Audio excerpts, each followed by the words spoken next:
Hey everyone, welcome to Viewers, Comments and Questions. That pedal show, Dan here. Nick here, hello. Hope you're all fascinating and embracing life and all of its glorious glory. Glorious glory, there you go. It's not hot at all, and I'm not losing my mind. So don't worry about it, it's all good. Yeah, hope you're amazing.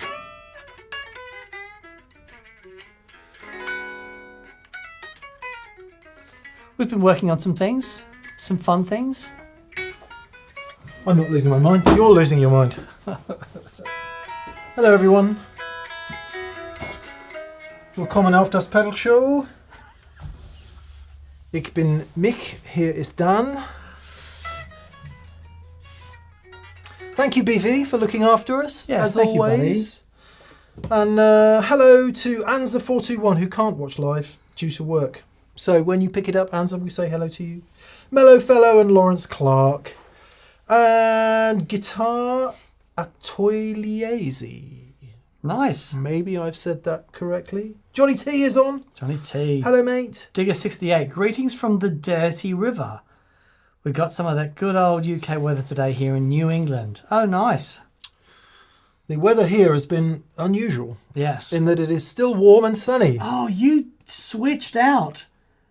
I left these on because I saw you had them on. Never in public. No. And Never. oh my goodness. Never. Okay.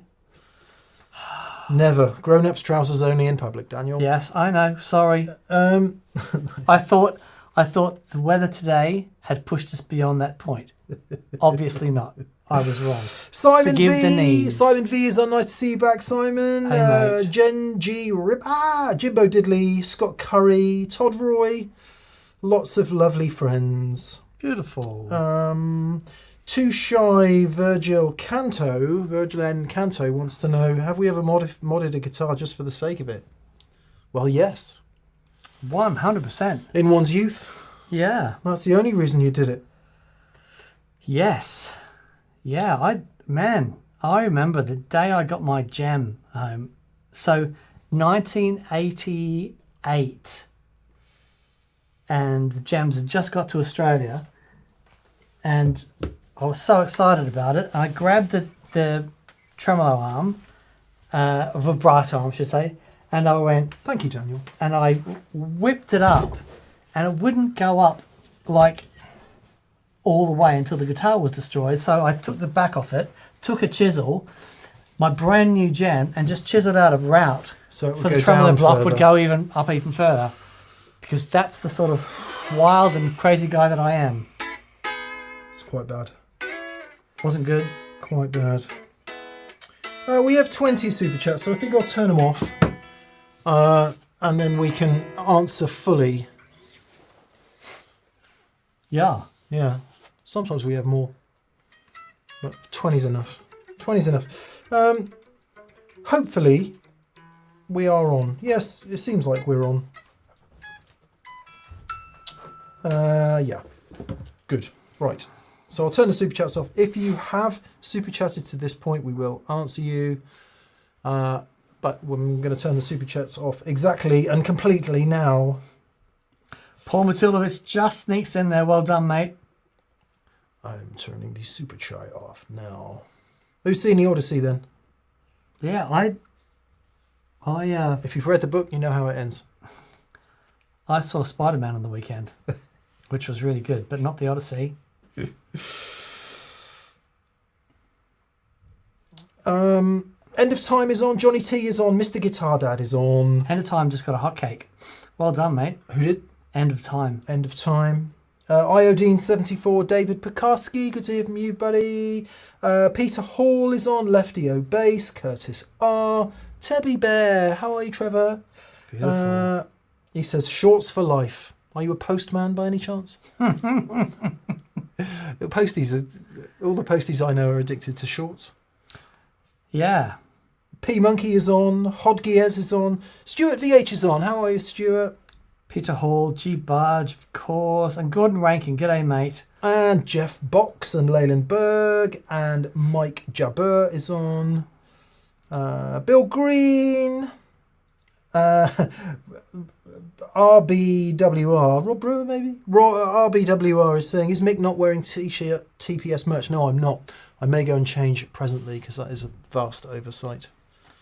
It's a long sleeve. I mean, it does look. Is it comfortable? Well, it's a linen shirt, Dan, so it's 3 sizes too big for me, so it's pleasant to wear in the hot weather. Okay. Yeah. Fair enough. Yeah. Fair enough. Loud and clear, gents, says James Blessed. Hi, James. It is, I mean, let's talk about the weather for got a timer? It is 6 minutes past 5. Let's go for 46 seconds. All right, hang on. There we go. Time it together. Don't preempt. Right, 46 seconds. Okay, and go. It's been really hot in the UK. We are now entering drought. And it's quite scary, which is not usual for the UK because we're now, the farmers have all had a dreadful harvest. Yes. And there's not enough animal feed going into the autumn. Yes. So it's really hot. When we first moved in here about 6 weeks ago, 7 weeks ago, we said it's way too hot. Next week it'll be cold. And that was 7 weeks ago. Right. Yeah, what's that, about 35? Dude, you did it all in 28 seconds. That's not bad. That's impressive. That's not bad. Well done, mate. Yeah. Proud of you. Morning from Fort Worth, says Michael Walling. Fort Worth, Texas. Yeah. Sweet home. I guess. Fort Worth, Texas. Fort William in Scotland. Right. And Fortnum and Mason in London. Thank you. I was hoping there was going to be one.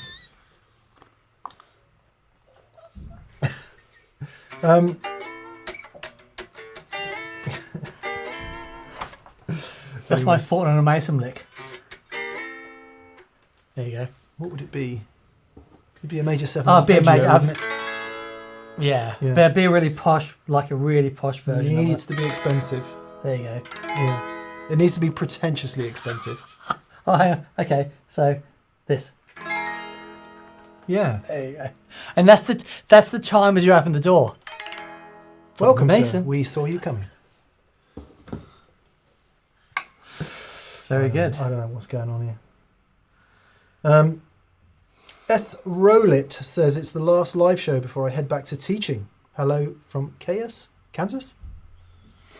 Yeah. Maybe? Well, unless... enjoy teaching. Will you not be in Kansas anymore after they go back? Oh, were they called after the dog? Toto? They must have been. Was that his name, Toto? Yeah. The dog? Come here, Toto. Yeah. We're in a storm. Come and jump in the hot air balloon with me. Yeah. Boy, oh boy. Time for Tangenta. There we go. That's very good. Who said that? Johnny T. Nice. Time for Tangenta. Yeah. Better than tangenti, I would say. Tangenti. The Latin. Plural. Tangent. Toi. Okay. Let us head towards the super chats and see what we have on offer for tonight's discussions. Wyatt Knox is definitely last in, I want to say. Okay. I'm just going to check that. I thought Paul Matulovic. Paul Matulovic, you're correct, Daniel. Snuck in. He did. Paul Matulovic is last in. So first in will be, tonight, Johnny T. Johnny T. Hey, Johnny. He says, so Mick, choose your 2 favourite tube screamers. One can be Ibanez and you can have one other. It's changed a lot recently.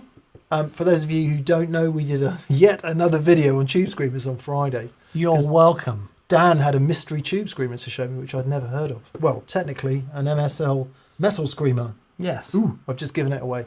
And it was really interesting. So my favourite tube screamer that I own, and one of my favourite ones I've ever played, is the 82 TS9 that I picked up. It just sounds great. It's the sound. Evidenced in the video. Sound. Yeah, it was incredible. My second favourite one would have probably been the Keeley modded one I've just sold. Mm-hmm. But one of the reasons I sold it is because it kind of does all the things that a classic tube screamer doesn't do. Right. And what I wanted was just the classic tube screamer straight up. So my other favourite one would be the TS10 that I have currently, although that's an Ibanez. So outside of that, hands down the Tamura source code. So good. That does do all the things that a regular TS doesn't do, and takes it in very interesting directions. But I think it's unfair to pick one because so many of the modern boutique TS types are beyond reproach. Yeah. So good.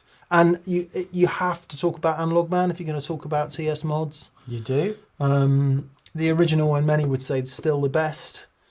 What he does to 808s and TS9s is a wonderful thing. So, and yet here we are, all these years later, still going, oh yeah, it's quite a good overdrive pedal. Yeah. Contextually, 82, no one had really heard of Stevie Ray Vaughan by that point. Oh. Because Texas Flood didn't come out till 83, right? I mean, not to say no one had heard of him, but his debut album had not been released yet. When was China Girl and that album with Bowie? Let's Dance. Yeah. Presumably just before that, because he quit that tour to go and do solo stuff. Right.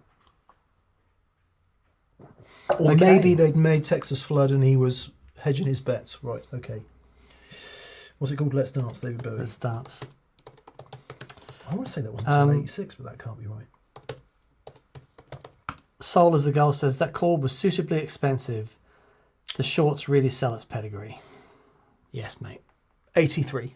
There you go. So it was all happening. It's all happening together. There you go, Johnny. Anza Johnston. Hello, Anza. Says, hey guys, I can't usually watch live due to work. I'm stopping using Amp Drive, using my Friedman twin sister clean instead. Everything in front in pedals for drive. No crazy gain. Any pedal suggestions? If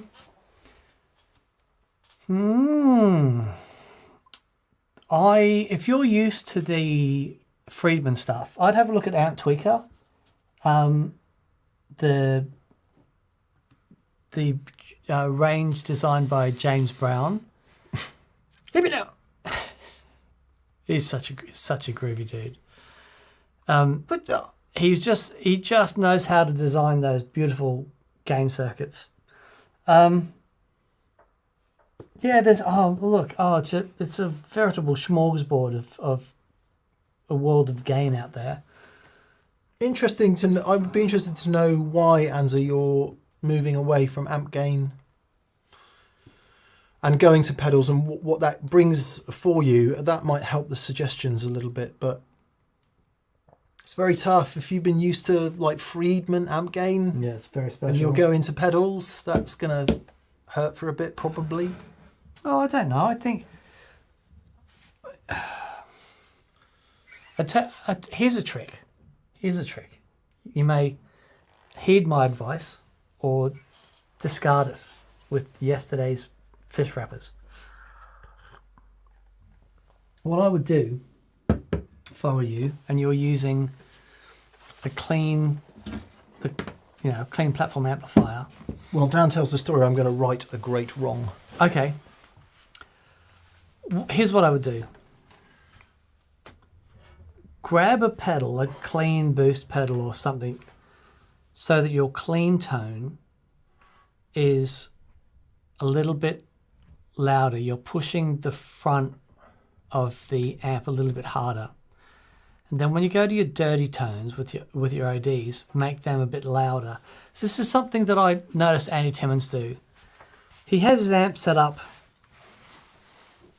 not very loud, but because there's so much headroom in the Lone Stars, he would turn the pedals up and really punch into the front of the amp with those pedals. And they sound amazing. So if your amp's got loads of headroom, you can, instead of trying to limit the back end, which can be challenging, hit it with level from the pedal and get it cooking that way, and that will drive it nicely. And it just helps integrate it into the sound. Instead of the amp having so much headroom and the overdrive is just a color that sort of floats in the amp, you want to hit it and integrate it so that you get the bit more of the amp sizzle.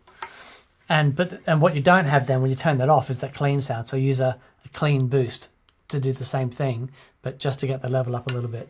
Give that a go. It helps cross that gap between pure amp gain and pure clean amp with pedals. Nice. Yeah.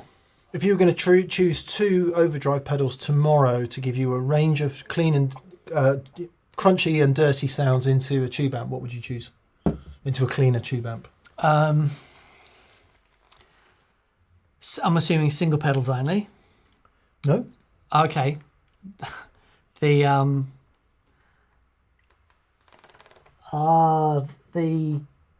couplet, which is the pedal from Kingsley. So a Kingsley tube overdrive. So a Kingsley tube overdrive. As would I. 100%. But then I would also have something, a solid state something that I could boost it with either before or after. King of Tone, surely. Or Analog Man, Chase Bliss, King of Tone. If I could have a Kingsley valve overdrive and a King of Tone, my King of Tones has got 4 inputs. What I would do is put my Kingsley in the middle of the 4, boost going into the Kingsley, Before boost and going after. out of it. Not much you can do with that. No, I'd be very happy. 4-jack King of Tone. Yep. Nice. Yeah, I would go with a Kingsley tube overdrive and either a Jam Tube Dreamer Mark II. So you've got the 2. Beautiful. Yeah, that would work. Maybe even a tube driver, BK Butler tube driver. And if you can't get your hands on a BK Butler tube driver, check out the Crazy Tube Circuits. Somebody please help me out what Venus? that's actually called. Venus. Thank you, Daniel. Yeah, that's a really lovely thing. Dan and I have got really into tube overdrives in the last couple of years, and I don't seem to be able to step completely away from them. No matter how much you try. It's the same thing. If you're really into amp drive and you go to a solid state pedal, you notice that difference. I notice the difference with a valve overdrive going to a solid state overdrive. Now, there are still solid state overdrives I love, of course, but a well-designed tube overdrive that it reacts the same way as plugging into the front of the amplifier. It feels the same, and it might not sound the same as an amp cranked, but that feel gets you so much of the way there. It's very, very groovy. There we are. Lots of people come in with some nice suggestions. My favourite one of which is Andreas Johansson 90 with Triptychon by Crazy Tube Circuits, which is kind of a bit of amp drive, overdrive and fuzz. It is such a brilliant pedal, the Crazy Tube Circuits Triptychon. Please check it out. It was in a recent video. And similarly, someone asked earlier if we'd played the new 15-watt PRS DGT amp yet, and we have. It was in maybe, a month or 2 ago in one of the pedals videos we did. So please check that out. Simon VR DJ's on. G'day, mate. Hey, Simon. Hope you're awesome. Bumped into Simon last week. Oh, lovely. He has brought us a Boss ME6. Oh, has he? Yes. Oh, fabulous. All And right. a That'll be fun. I want to say, is it an ME5B or a B5, B6? Simon, you know what it is. Okay. And so that show is underway, my friend. Okay, brilliant. Nice to see you, Simon. Chase Bliss Brothers. Thank you, G. Yes. And someone else was saying here, which I thought was a great idea, the Dan Coggins modded Overlord pedal and the Cornish SS3. I mean, that wouldn't suck. No, that would not suck. That wouldn't suck. Quina is saying, what's this awesome new set, my friends? What did I miss? This is an additional space. Quina, thank you for asking. And for anyone else who doesn't know, it's an additional space to the main studio that we are using for more and more things. We can't do high volume filming in here. So it's for VCQ, it's for sitting down with people. And also the production stuff is all at that end, which means there's new stuff we can do that we couldn't do before having it all in one room. So yeah, yes. an additional space. Thank you for asking. This is the whammy bar. Yeah. The whammy bar. And hopefully within not very much longer, it will be cold in here.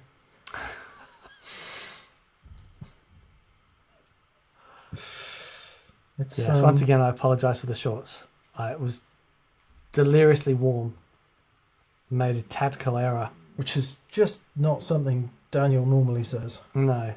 Lawrence Clark. Lawrence, it was really great to see you on Friday. We had a wonderful experience didn't we? It day. was so good. They're really good on Friday. 6 lovely friends.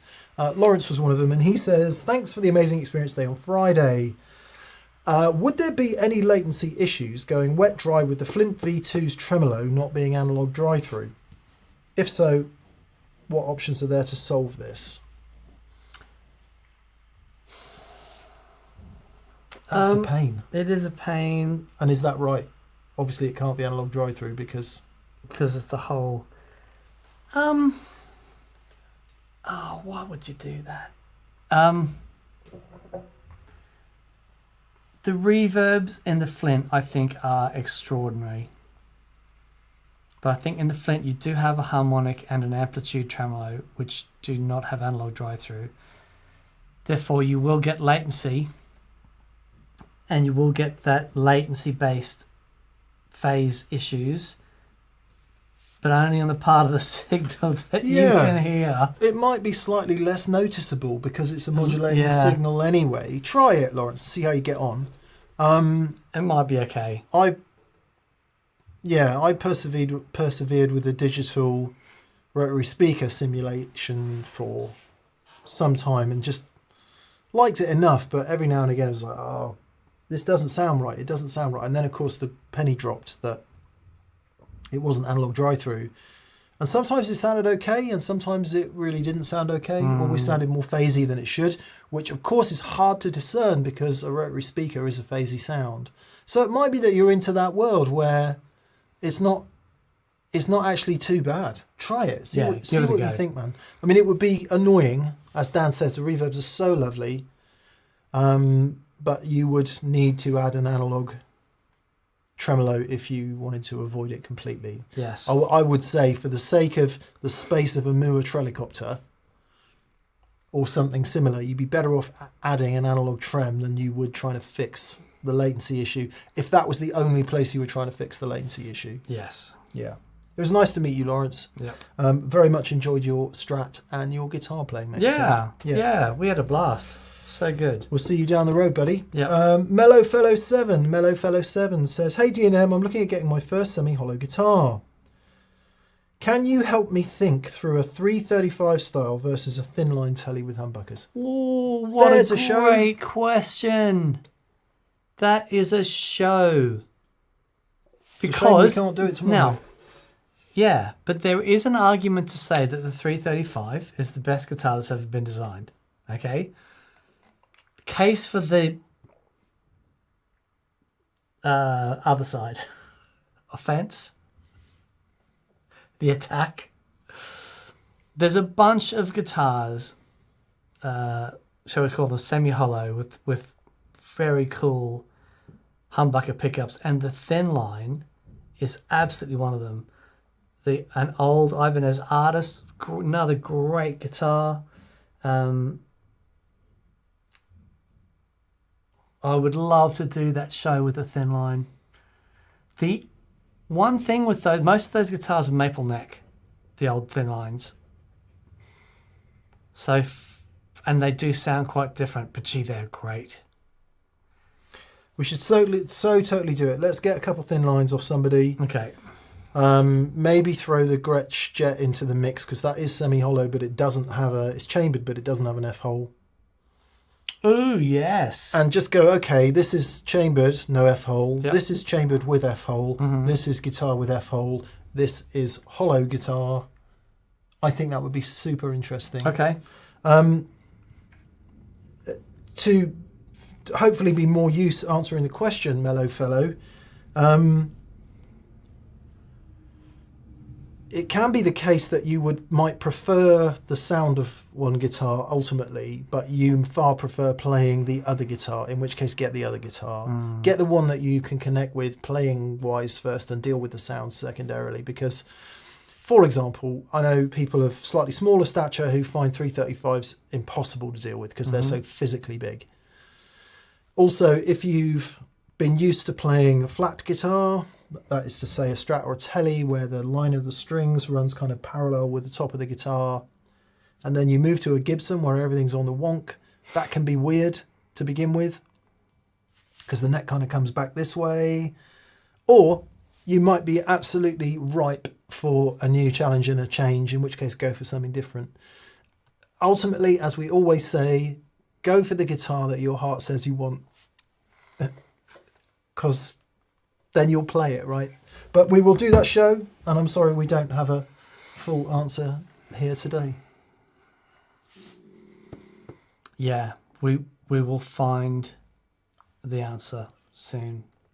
I love thin lines. A guitar I had built is in the realm of that. We had an experience day a few experience days back where a gentleman brought in a Shabat guitar. It was one of the best guitars I've ever played in my life. It just blew me away. So I reached out to them and asked, and there's a version of that guitar which is very thin line. It's like a thin line with a what's the offset? The Jag trem. What are they called? Yeah, well, the Jazzmaster. The Jazzmaster trem. And so that is being built as we speak, and I should be picking it up sometime in September or October. Not quite sure yet, but that will be similar to that. However, a nice thin line with a pair of original wide range humbuckers. I think that'd be a really interesting video. Yeah, Todd Roy says the thin line Eric Johnson Strat is interesting. It really is. Yeah, it really is. I keep seeing. They came out of nowhere. Yeah, and then there's been various custom shop ones and all that. It's like, oh, that is interesting. I wonder. Sheridan's TV says, I see some MXR boxes back there. Yes, they're there because we managed to get in touch with MXR after such a critically poor showing on our part in the MXR versus Boss, and they've sent a few things for us to be getting along with, which is great. We've got Very cool. Lots of people were asking for the super badass dynamic overdrive, the super badass Variac fuzz, textures, which is new and super interesting. Mm-hmm. Maybe, is it out yet? Hope it's out yet. And the Joshua Ambient Echo, which I'm really interested in, right? Which is like, obviously Joshua inspired by that guy. Yes. And the replacement MXR Reverb, which we gave away.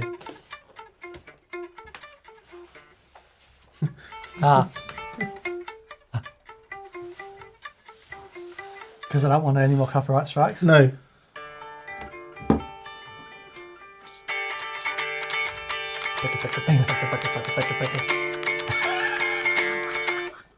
Sorry, I was doing the delay in a Tree Lock Gertu style. Oh, have you seen him? Yeah. Oh my goodness. Are you kidding? He's the best. I saw him when I was 19 years old and John McLaughlin was playing with him in Brisbane. Oh, Glenn Michael Thompson, Textures is out. Thank you, mate. There's a couple of things we're getting that aren't out yet and I should have not mentioned them. Anyway. Yes. Boss Pedal says, Textures is out. You're okay, mate. Good. Very good. Good. Okay, so we'll get into all of that. And DMK says, not convinced with the Joshua pedal after owning the real gear. Sorry. Yeah, well, you could make that argument, can't you? Rotary speaker, Sims, tape delays, all of that. I think we're okay with the fact that, if you can't carry that stuff around, then compromising a little bit is okay. Yeah. It's okay. Bill Green says, I'm really interested in the Joshua. It sounds great, but no MIDI, no presets, and the UI seems daunting. I was amazed at how much stuff it actually does, having read the manual. Loads of secondary stuff. All those little things you think, oh, I just wish that was a bit... But I wonder if that's the point, because if you want all that stuff, if you want MIDI, presets, etc., get a Boss SD3000 or whatever the Korg one was that came out, or various other fully programmable dual delays. But I rather suspect, and again, I don't know, I haven't read the marketing, I rather suspect The Joshua is more about being able to sort of dip into those sounds and get it quickly for those of us who just don't want to deal with. Have they all done that it in stuff. conjunction with the Edge? I don't believe so. They just called it Joshua and used all of his sounds. I don't know. No, don't ask me things. Leave me alone. I don't know. Anyway, we'll Not do got that. the We'll do hint that after another 10 day. years. Stop it. Um, Joshua Schwartz says, I disagree, the name is great. Yeah. And Sol is the goal says, our super chat's open. Sorry, mate, no, we've closed the super chats off because we need to be cracking on with them because it's now 5:30. Oh, do we have housekeeping? Have we done housekeeping we today? should do that now. Bill says, my point is the lack of presets and MIDI makes the pedal much harder to use. Yeah. Yeah. It is. It is true of any modern multifunction pedal that packs a lot of stuff in there. Yep. And I'm currently learning the Chase Bliss big time. And it's just like, I know I've got to dedicate some hours to it. But in 1 hour today, I dialed in 4 presets, got 4 presets via MIDI, and have got expression pedal control on the volume. 1 hour. I'm so proud. So when that's 20 hours, when I'm 20 hours in, Oh, I will know it. Yeah, completely. Yeah. But oh my it will goodness, take how that good long. does it sound? It sounds, I said to you right from the off, We really like it. I'm already going to make it my main delay because it just sounds so damn good. See, Even if I don't use 5% of everything else. I genuinely think that if you plug in the pedal and you play it and the sound doesn't immediately capture you, you're going to struggle to find it. Yeah, make a makeshift flamethrower and incinerate that sucker. I think so. Not in this weather. Don't. It's too dangerous in this weather. Yeah. To be making flamethrowers. Wait a week, Don't do that. and then we'll be back to Okay. business as usual. Can we have some housekeeping done? Yeah. Thank you for the thoughts, Bill. Thank you. I missed one housekeeping thing, which is the mug on the experience day. Ah, yes. Okay.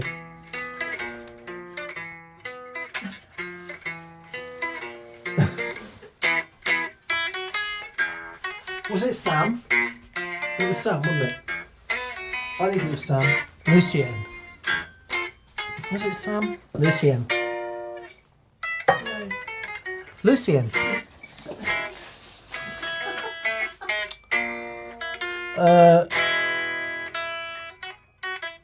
Oh, it's going to do my head in. Please This help is me gonna out. do my head in. Please help me out. We should know. We should know. Surely it was Sam. For now, it was Sam. Okay. I can see his face. I can see his face. Anyway, his band, Revenant. Oh, yes. It was Sam. Revenant. Yes. Was it Sam? Yes. Revenant. Revenant. Please check out Revenant. Came to the experience Very on Friday. good. Gave us a mug and we promised we would tell the people of VCQ. Sam, Sugarman Sam. Of course it was you, Sam. Thank you. Sorry, buddy. He was left-handed. Had a couple of PRS S2 left-handeds. Right. Good noises. Nice. Good noises. We also want to say thank you to... Who else have we got to say thank you to? On the list. Oh, yeah, right. Patrons. Well,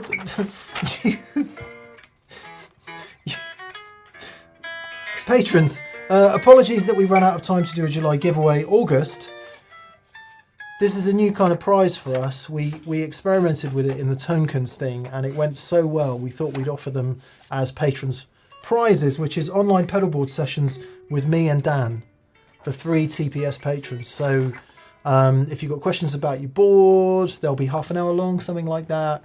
We can have a Zoom call or something more modern than that. Yep. You can show us your licks. Yeah. And yeah, we can just hang out and have a nice time for half an hour, maybe offer you some advice, or if you've got any specific problems, show you some ways to get around them. And yeah, I just thought it might be a bit more... We're going to try it. Yeah, a bit more personal than giving away a pedal. But if you hate it and you would rather have pedals, let us know and we'll do that. So yeah, that's going to be July's giveaway and August's giveaway. 3 of those sessions. Beautiful. Yeah, good. A link will go out later this week to all our active TPS patrons, to whom we say thank you very much for your continued support to That Pedal Show. In these days, it's becoming ever more important part of our lives, so thank you. A big thank you to Philip Starkloff from Germany, and his son Luthien, who made this TPS knob icon for the bar, which is behind me somewhere. Where is it?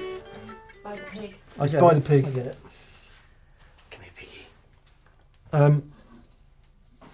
That's so cool. Philip's son was getting into 3D printing, so they've been practicing on that pedal show this. stuff. Similarly, Look at this. Catherine's cousin Galen made the one at the back there. But it's see-through. Look, Yeah. it's a knob, but you can see through it. It's like magic. Thank you, Philip. Good to hear from you. And thanks for the wine as well. Philip donated a bottle of red wine He did. to the bar, which may stay on the bar, may go down my throat. And Adam Best, how are you, mate? I don't know if you'll ever see this, but the MXR pedals, thank you. We're on the case with MXR again. It's very cool. I am, in addition to that, I'm going to buy an M108 fuzz because I want to hear it next to my Hendrix one. Anyway, there you go.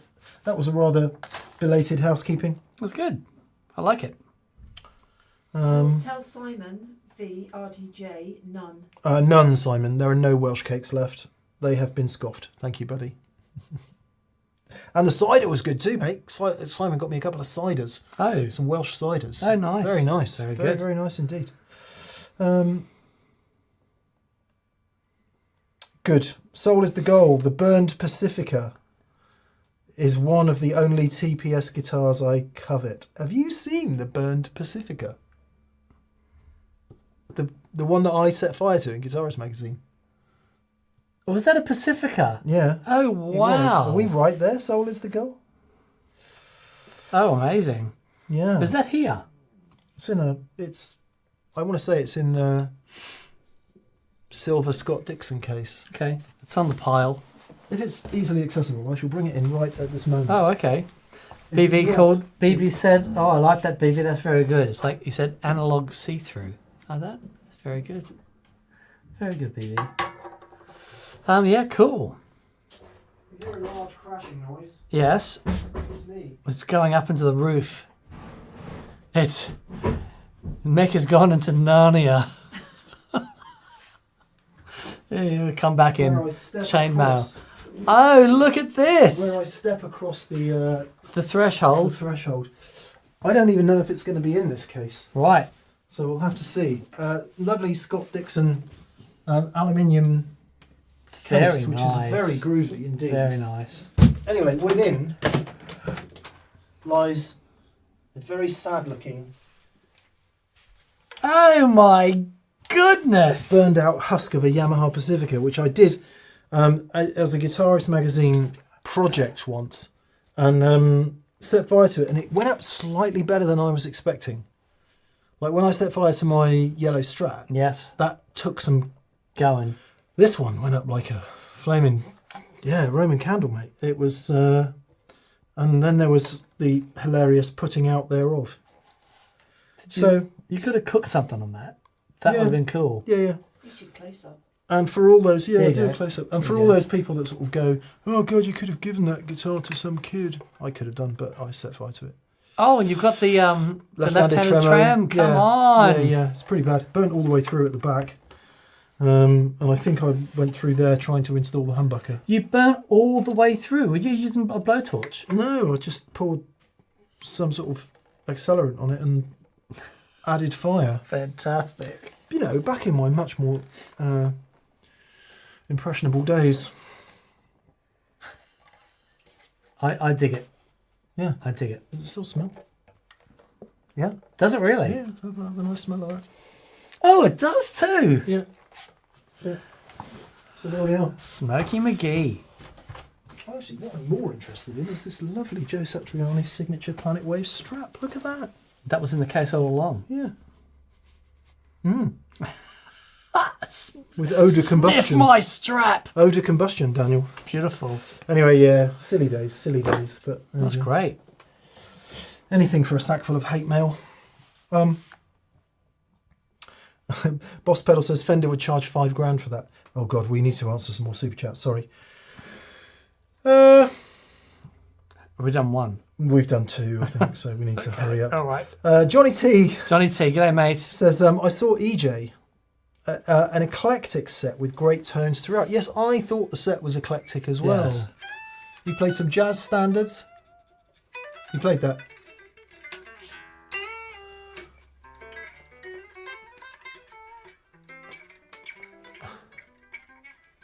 Ah. All that stuff. Yeah.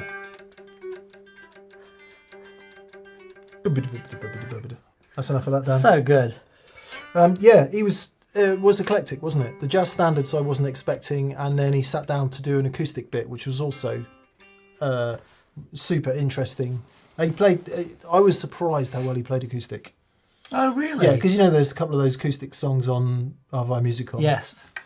Yeah, killer. Did he do anything like Gigolo from Christopher Cross or any of that other stuff?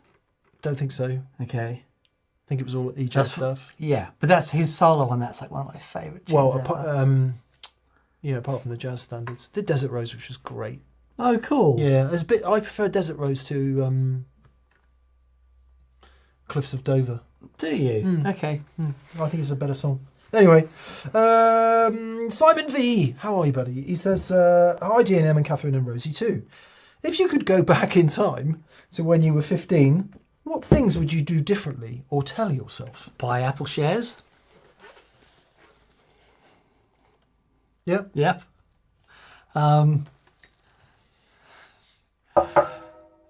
What? Yeah, but I guess we're going to talking musically. I don't know. I would.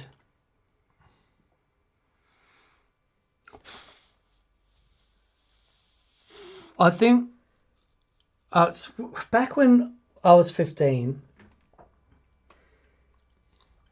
the world had been pretty consistent. Technology was a thing, but like from when I was born to when I was 15, technology had moved X amount. But from when I was 15 to when I was 30, the vertical curve, and then from when I was 30 to now, it's continued up that thing. So, yeah, I don't know what I would have said to myself. Probably, I'll tell you what, I would have told myself to learn piano. Learn piano. That's my biggest musical regret, is that I can't play piano. And buy Apple shares, I would have bought Apple shares. Yeah, it's such a hard question, isn't it? It's a great question, Simon. Thank you for asking it. I wouldn't tell myself anything, because the process of discovery is so valuable, and we've clawed our way to a unique place, and the bad stuff that happens in my case anyway turns out to be worth it in the end. Yeah. And so all of that, but I think if I could have got to Eckhart Tolle a bit quicker than I did, rather than in my mid-40s, that's what I would have, all that stuff, like don't sweat the big stuff. Enjoy this moment that you have, and stop worrying about stuff, because it'll all be all right. For me anyway, that's what I would say. I think I wouldn't want to take advantage of anything financial, or because we've ended up where we've ended up as a result of a mixture of questionable and good decisions. And I think, in different ways, both feel very lucky about where we've ended up. So I don't know. Guitar wise, maybe a bit different. Yeah. I wish I'd had the gumption to mind the people around me and be open to what they were telling me. I was around some quite good guitar players when I got to sort of 15, 16, 17. And I think I was too arrogant to really kind of But we all were at that age. I That's know, why, I know. I didn't listen to my dad. My son doesn't listen to me. It's all part of the great big circle of life. Yeah. You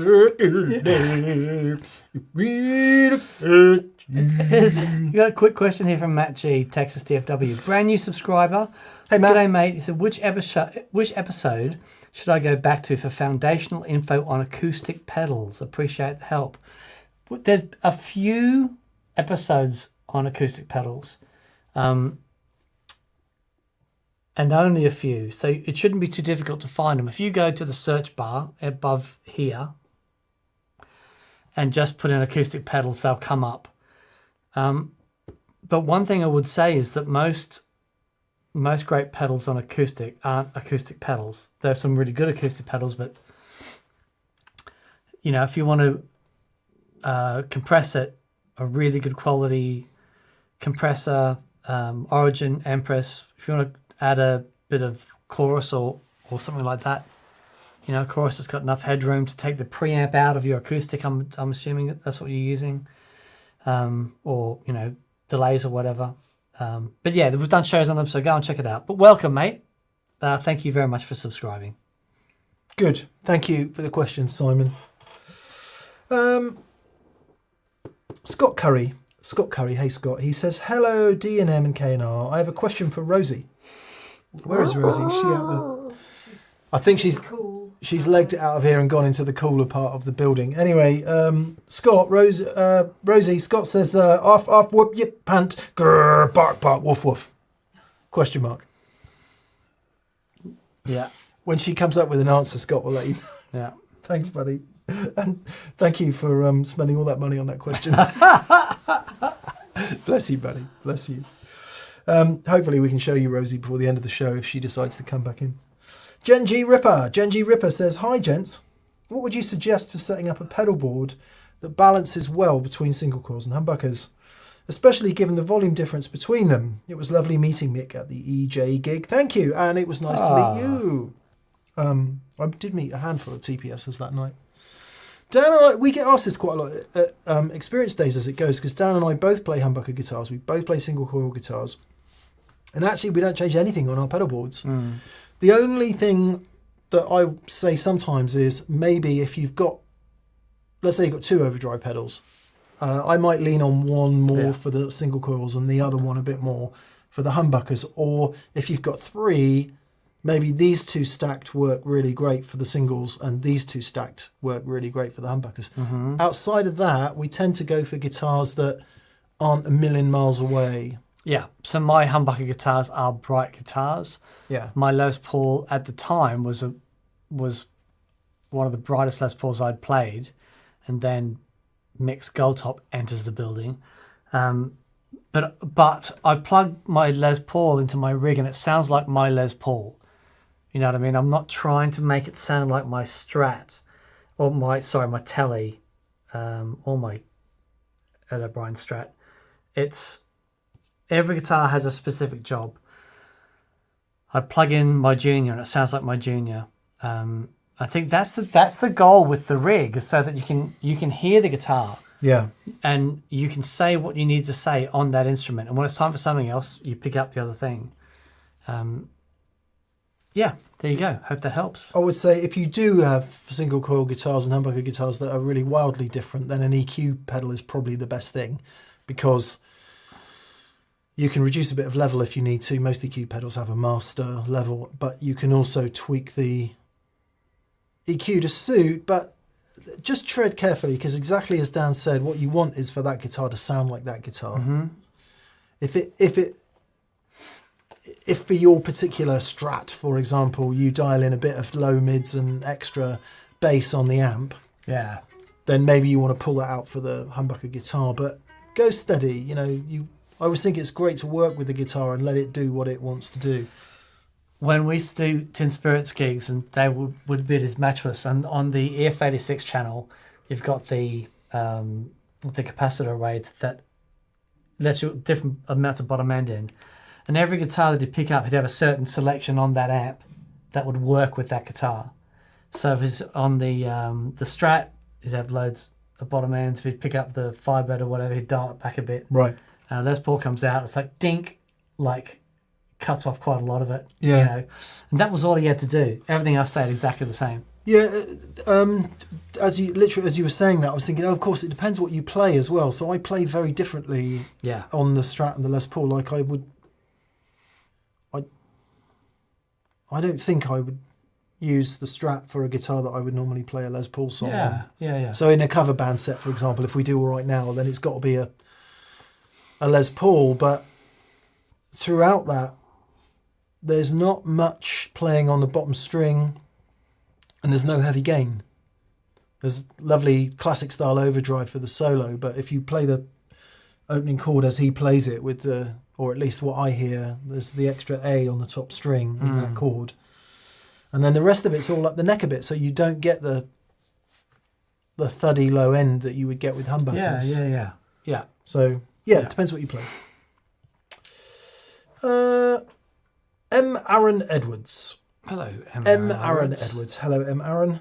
He says, hello, D&M. A question for each of you. When dialing in your amp, do you set it for the guitar's neck pickup, for the bridge pickup, for both, or something in between? Looking forward to visiting you all in June of 27, and we look forward to seeing you, M. Aaron. Beautiful. If I dial in for my telly on the bridge pickup, the neck pickup will sound good. I do switch between them and make sure it is lovely and balanced, but generally I find with my telly, if the bridge pickup sounds good, then the neck pickup will sound good. Dan has the added fact that in his telly removes the tone control from the neck pickup. Yep. So it's brighter sounding anyway. So if you go by the bridge pickup, then it's not quite such a jump. What do I do? It's hard to say after all this time because you just do it naturally without thinking about it. Yeah, it's a great question because I don't even think for a sec. I don't even think about it. Like on my Strat, for example, it's clean sound into the amp on the bridge pickup's never going to sound great because it's thin, it's wiry. So I wouldn't do it for that. Like I wouldn't put it on the bridge pickup and then dial in loads of bass so it's fat and thick. What happens when you step on overdrive pedals and fuzzes and stuff, they bring that. And the bridge pickup is there to be aggressive and trebly and everything you want it to be. So, and again, with an overdrive pedal, you want it kind of tight sounding when you do rhythm and stuff. So, it's a really good question. I don't have a method. No. I don't. If I spend longer than 30 seconds dialing in an amp, there's something wrong with the amp. Yeah, agreed. It's like, here's the volume I want, here's the gain I want, bass down a bit, treble up, find out where the big point on the middle, where the mid goes, not doing anything. Oh, it's doing something, set it there. But yeah, bass down, treble up, volume as loud as it can go. That usually works for me. Dan likes a lot of bass in his amps, much more than I do. Because you like the sort of big sound from the off. Yeah, I think because part of that is because the telly cuts so much, and I want to sort of balance that up with a bit of ecky thump. But yeah, at the same time, I plug into the AC30 and just bask in its glory, and that's all mids, and it sounds great. But yep. Now this is interesting. Says RRR80 4 R's 0 RRRR 0, and I've got a way of testing this. Okay. Mixed gold top probably has steel bridge posts, thumb wheels, and tailpiece studs, while Dan's probably has brass. My R8 did. Oh wow. That might explain some of the differences in brightness. Okay, well, I've got a full replacement set from Gerhard Schwartz Okay. at Schwartz Custom Guitars and St Helens Hardware I see your Schwartz is as big as mine. that I was going to put on my 335.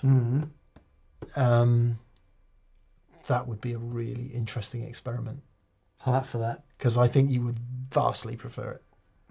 If that is the case, I think you would vastly prefer it. Okay. Knowing what I know about Dan and the sort of brightness and quickness he likes in the guitar. Can it be any brighter? Can it stab me in the face? I love that.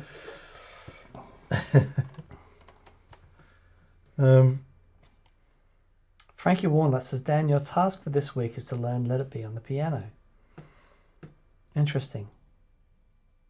Dan and I bought that pedal show collectively owns a Roland Electric piano, which I currently have. Weighted 88 key Okay. piano, which is quite nice. I bought it because I wanted to learn how to play piano, and I'm like, I can't do this.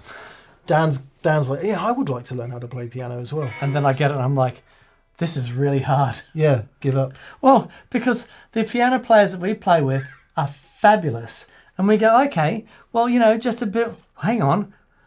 And then it's like, you're back to the claw, it's, anyway. Yeah. Maybe. Simon V. He says, balance tension strings then. Have you ever tried them? Would you ever try them? I'm considering them for my Bigsby equipped guitars. Are they a good idea or are they a fad? I love the idea of keeping the tension the same so that as you bend a chord up, it goes to, keeps all the intervals the same.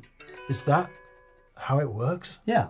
If you have balanced tension strings and you're on your tremolo, you play a chord, it goes, and all the intervals stay the same. Really? Yeah. That's why they put them on Steinbergers and stuff like that, so it sounds like you're on a steel guitar. I had absolutely no idea that was a thing. Okay. Absolutely no idea that was a thing. All right. We'll try them out. I'd understood balanced tension strings being so they feel the same tension under your fingers. So that when that string is tuned to E, it's however many pounds. And when the B is tuned to B, it's the same amount of pounds of tension. Yeah, but that's what they were for. If I change the tension here on that string, it'll change the same amount of tension on this string. Well, let us know your thoughts on balanced tension strings. I've tried them, but having spent 40 years playing non-balanced tension strings, maybe we should try it. I got a bunch of sets. Okay. So give it a go, Simon. Let us know how you get on. I literally have no idea. No idea. Kevin Vanderberg says, Dan, what's happening with I Can't Believe It's Not Butters? Are you ordering an additional telly as well? No, so Butters has been modded by Seth Lee Jones, and I'm heading over in either September or October for a week, and I'll pick it up then. And I do have another guitar coming, which is crazy, but I played a Shabbat, and I just fell in love with it, and I thought I really want one. Because I want a really nice new guitar, just because I don't have one. And also, the semi-hollow nature of it, I don't have a thin line. I thought, okay, that's a good one. So that's a good one to do. Yeah. So yeah, at some point in September or October, they shall be here on the show. But if you want to go and see I Can't Believe It's Not Butters, or I Can't Believe It Is Butters, or Betters, or whatever you want to call it, head over to Seth Lee Jones' Instagram and you'll see him playing it, and everybody just freaking out at the noises he makes on that guitar. Oh my goodness. Yeah. Everyone's having more or less thoughts on balanced tension strings. We'll try it, Simon. I've got a bunch of sets somewhere, so we'll give it a go. Yeah. And Herbie5150 says, speaking of strings, what about the D'Addario controversy? Crazy. I know 10% of... Yeah. Some AI got used in music production. They were a bit embarrassed about it. Yeah, I don't know. I mean, I don't know either. It's one of those things. It's like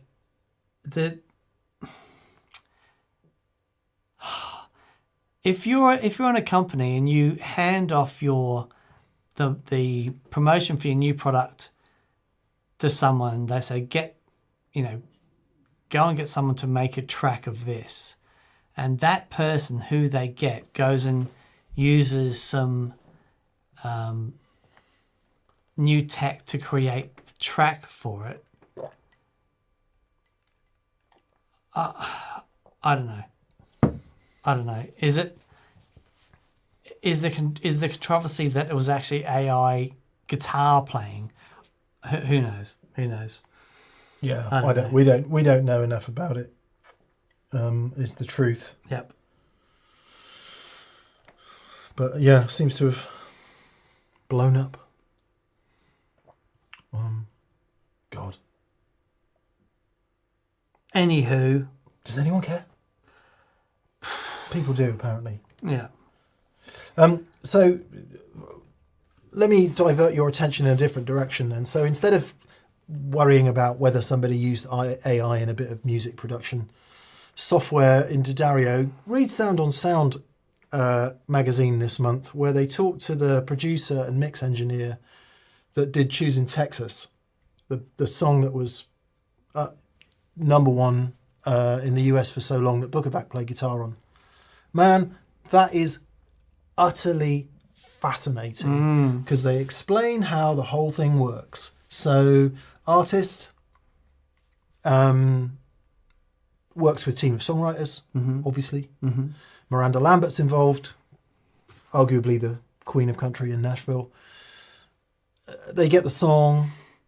Once they're happy with the song, they pick a producer. Producer picks a studio, decide who the band's going to be. Calls in his gear, what he wants to record with. Right. Because obviously it's pretty much analog, front end anyway. And they go to a fantastic studio in Nashville, call in the musicians. Sessions are from 9 till 12 and from 1 till 4. They need to be ready to go because everyone's getting paid. Yep. So they get in at 7:30. No one's heard the song by this point, by the way. Yeah. Well, maybe a select couple have. And then by the end of whenever it was, I can't remember what the exact time frame was. It certainly wasn't days. The tracks cut.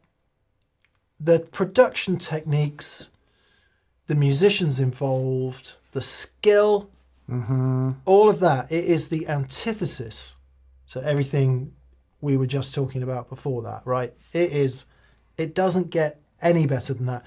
And then he explains how a mix engineer makes it all ready. He then goes, he sort of produces it via a bunch of outboard gear, but also does a load of stuff in the box as well.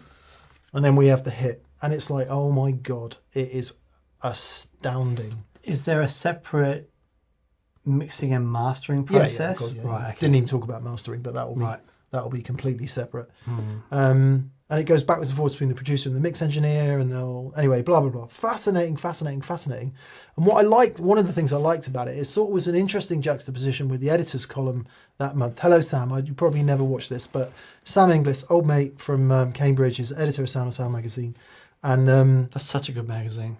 I love reading it. Yeah, me too. I love reading it, and he's introducing this concept called slow music. So there might be those of you out there who are familiar with the slow movement in various things, whether it's knitting, food. And the whole idea about it is this kind of, we're just racing in our whole lives to finish stuff. It's all about the result. And this is relevant, right? That's why we say, yeah, Logic, use the mastering assistant, because we don't want to spend 2 days figuring it out. We want to use these tools that are tools and that many people feel are completely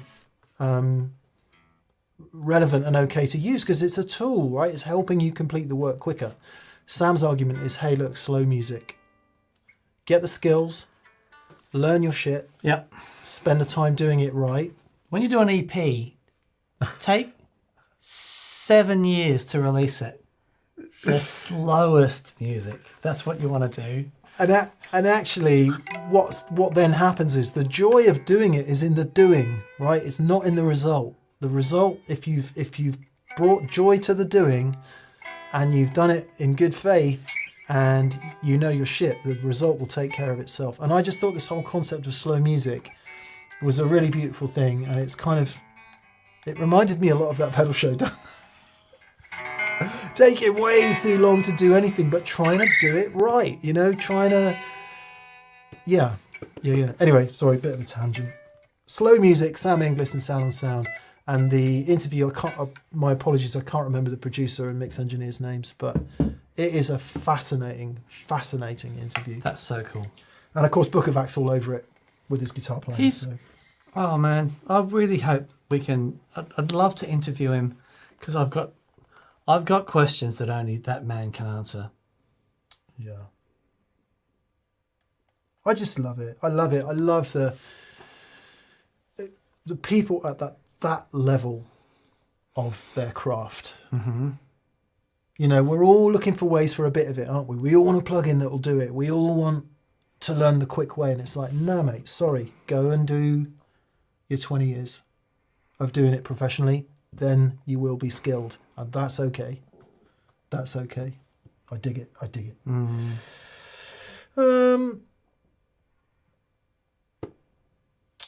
Just seeing if there's any reaction to that.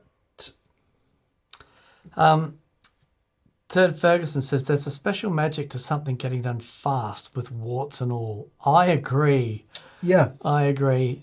Like, set up in the room, record live in the room, but the skill is not in the recording it being fast.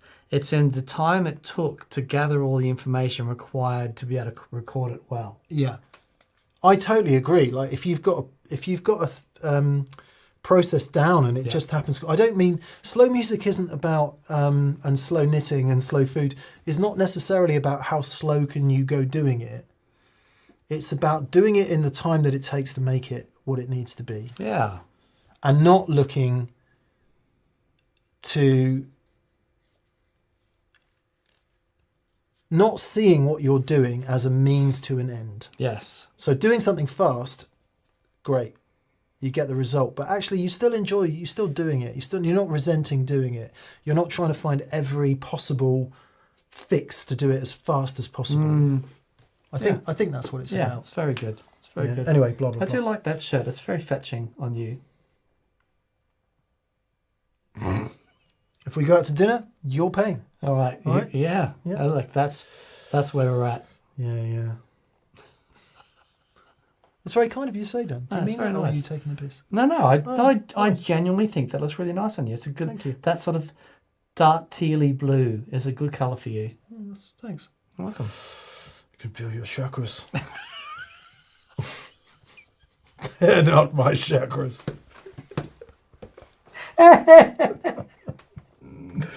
You see the game last night?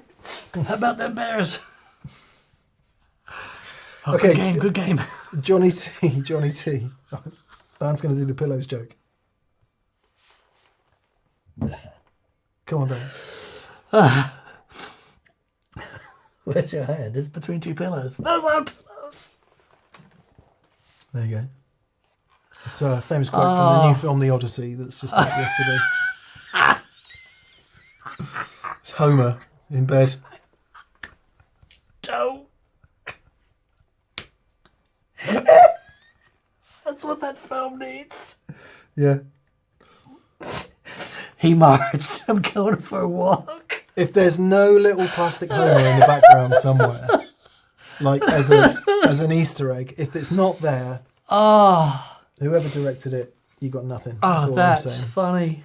Oh my goodness. Johnny T says you can gig at any 3 venues in the world. Which would they be? Oh, I would happily gig at any 3 venues in the world. Yeah, any venues 3. at all would do at the moment. Well, I don't know. Madison Square Garden. So I'd like to play Wembley. Which one? Not arena. Well, it's stadium. Wembley Stadium. Wembley Okay. Stadium. All right. And I would love to play Red Rocks. Oh, that's a good shout. And I would love to play the SCG, What's that? the Sydney Cricket Ground. Oh. Yeah. Massive. Amazing. He's throwing the ball right at him. There you go. Right in the Chelsea Wongers. Madison Square Garden, because it's the first thing that came to mind. But CBGBs. Oh, winner. Some sort of vegan substitute dinner. Very good. Are you vegan? No. Oh. But imagine, yeah. And Pompeii. CBGBs, come on. Pompeii in a Pink Floyd all style. right, you win. Yeah. That's very, very Thanks, Johnny. good. Great questions as always, mate. Vibas Patil. Vibas, it's Hey, really mate. good to hear from you, mate. Been a minute, so hope everything's okay with you. He says, hey, gents, is there a difference in the overall tone shaping when it comes to different EQ pedals? E.g., is 800 the same regardless of what pedal brand it is? Do you have preferences with regard to graphic versus parametric? Now, that is not such a crazy question. No, it isn't. Because there'll be a different cue, the width of the frequency and the thing. To be honest, it's only the MXR and the Boss G7 with the sliders that we tend to use because they're so easy and they sound great. But there's a few of them out there. So it would be really interesting, wouldn't it, if they've both got 800 sliders, just to see crank 'em up and if see the what's cue is the going on. same. If you don't understand that, if your here's flat, and if it pushes it up at 800, it can either be really steep like that, well, it's curved at the top, but anyway, or it can be more spread out. So as well as pushing up 800, you're also pushing up everything from 400 to whatever the maths work out at 1.2K, or you're not pushing any of that up at all, depending on how steep the boost comes. So is the cue always the same? That's a really, really great question. Yeah, very good. And we don't know, Vibas. That's Personally, worth it. I've never really got on, despite everyone in the world loving them and Tom Buckerback loving them. I've never been a fan of slider EQ pedals on a pedal board. I much prefer a parametric mid because I understand how they work. Oh, that's very cool. And on my bass pedal board, I've got the Empress Para DI, Para EQ. Oh, And it's so just, once you figure out how to dial it in quickly, because doing post-production, you're always using parametric EQ, basically, because you're always selecting the specific frequency, the cue, and how much cut or boost. Whereas if you just have a slider, you've got a fixed amount of cut or boost at that frequency, at that cue level. So yeah, I always prefer parametric EQ of all types. Chris Turner says, if 800 isn't 800, then what else isn't real? I need to lie down. Yes, mate. It's the width of it, Chris. Yeah. Yeah. It's the width of it.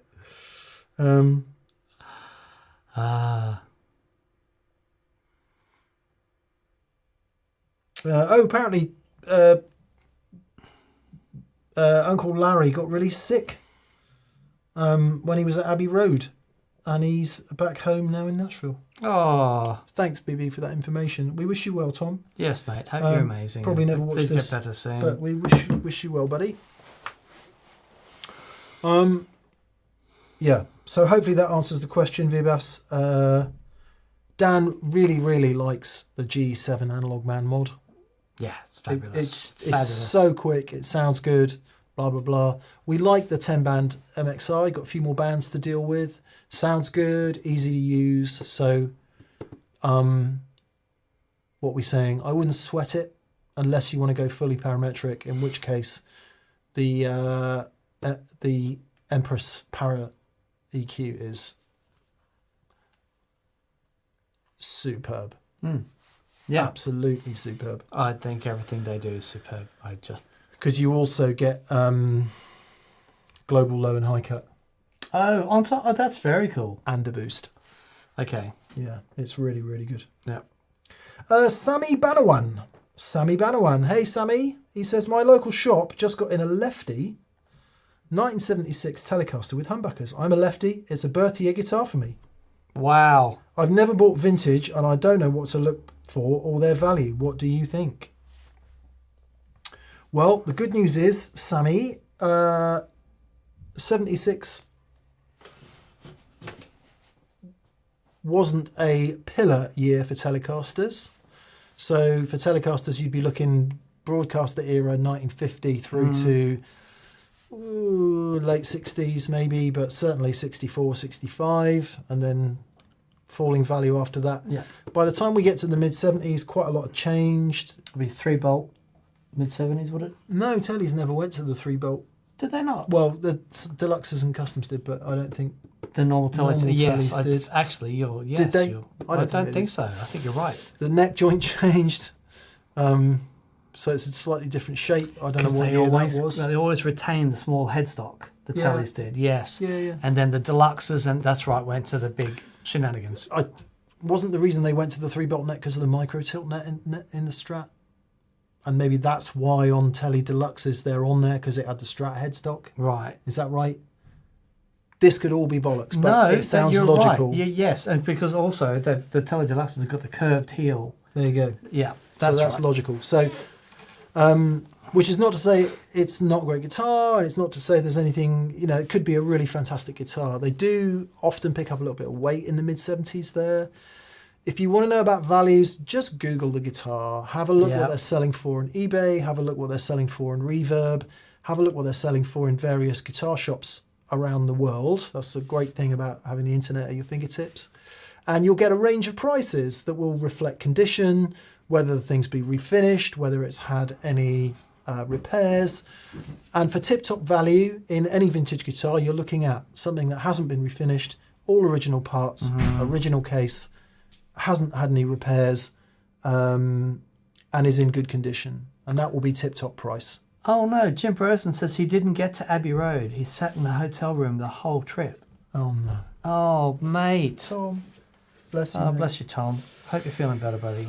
So, but the what I would say, Sammy, is that if it's reasonably priced, then it is, it reflects a decent market value, which you'll be able to check.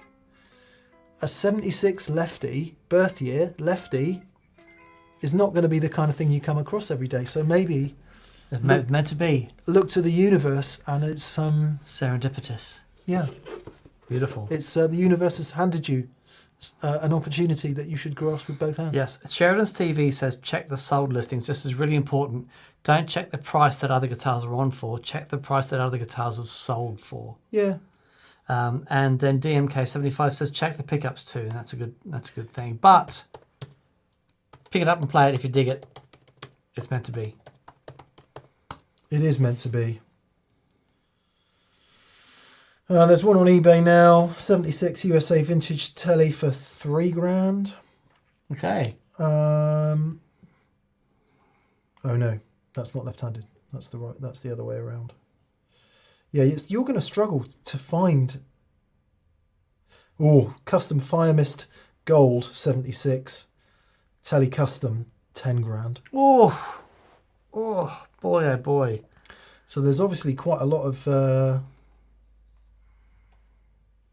There's obviously a lot of variance.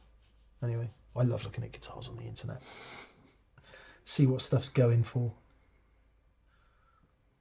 I was in the kitchen the other day waiting for some food to cook, and Catherine comes in and she can see I'm looking at a retailer's website. She's like, "What are you looking at now?" I said, "I just like to see what things are selling for." Yes. Good luck, Sammy. Good luck, mate. Condition, originality of parts, any repairs. Mm-hmm. That will all have a huge effect on price. Mm-hmm. Sheridan's TV. Don't worry if it's been well refretted. Don't worry about that. That's a good thing. Only if it's been done well. But don't worry about refrets so much. Sheridan's TV. Howdy. I want suggestions, please, for a speaker or speakers in a 2x12 cab that would pair equally well with an AC30 head and a studio plexi. Cheers from Adam. An AC30, excuse me, it's a Celestian Blue every day, all day long. But if you need that to pair with the Marshall, is it? Plexi? Yeah, well, studio plexi, so it's still only 20 watts, if it's the one that I'm thinking of correctly. So you Okay. could go for a pair of blues. Yes. Here's what I would do then in that case. I would put a green back in one side and a blue in the other. Mummy. And then you could mic. Yes. Mic which speaker depending on which amp you're using, and they will sound, and I've heard this combination. They will sound good together. And they sound fantastic together. Okay, that's Job done. There you go. Job done. Green back and a blue. Covers all bases. All bases. It Yeah. will sound spectacular. I'm going to add to that. If you like less speaker breakup and you want more amp, less speaker distortion and all that, go for Alnico Golds. Yep. A pair of Point Alnico to Golds will yeah. serve both amp really beautifully well. They are tremendously expensive compared with some other speakers you can get. So, but that's what I would choose. Yep. I like Alnico Golds. Yeah. Equally, if budget is an issue, our AC15 sounds great through a greenback, Ah, sounds magic. doesn't it? So Yeah. 2 greenbacks. 2 greenbacks, but get a blue and a greenback. Yeah, there you Just do that. go. Dan has said that's what you have to do. Dave Sandman. Yeah. He says, hi GNM. Yeah. Oh, this is a question. What's your favourite recorded guitar sound from the 90s? I sometimes feel the 90s are overlooked because of all the 80s greatness. Oh, there was so much greatness in the 90s. Let's start from the beginning of the decade, shall we? Rack 'em up. I mean, the whole of the Seattle movement, from Mother Love Bone, if it was inching into the 90s, I don't know if it was. But the bands that begat Pearl Jam, Soundgarden, and separately Nirvana, Alice in Chains. Just, actually, were Alice in Chains from Seattle? Maybe they weren't. I don't know. Anyway, actually, I think they were. Maybe they weren't. Somebody put me right. But even Pearl Jam, Chili's, who definitely weren't from Seattle, by the way. Yeah. California. Pearl Jam, Chili's, Soundgarden, American music of a few years alone. Yeah. Some of the best recorded guitar sounds ever in the history of anything ever. Yeah. And that's before we get into the new metal movement, Yeah. the Britpop movement. Yep. I mean, some of that, because with Britpop in the UK anyway, what they were essentially doing was revisiting a load of awesome 60s guitar sounds with modern equipment, and 70s with modern equipment in even better recording studios. Yeah, that's right. So Oasis, Supergrass, Graham Coxon, our dear friend. Stone Roses guy. Changing the world. But then you've got to remember Radiohead, Jeff Buckley, you know, Rage Against the Machine. I might even say that the 90s eclipses the 80s for me. Yeah. I think the 80s thing was a lot of change happened sonically in the 80s. And it brought these big produced guitar sounds that we hadn't heard before. And it was wonderful. And you hear, you know, Toto and all the yacht rock stuff, these beautiful, chimey things. And the,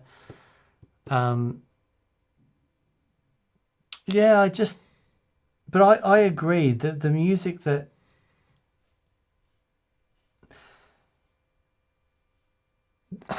it's difficult for me as well separating that from the songs. Yeah.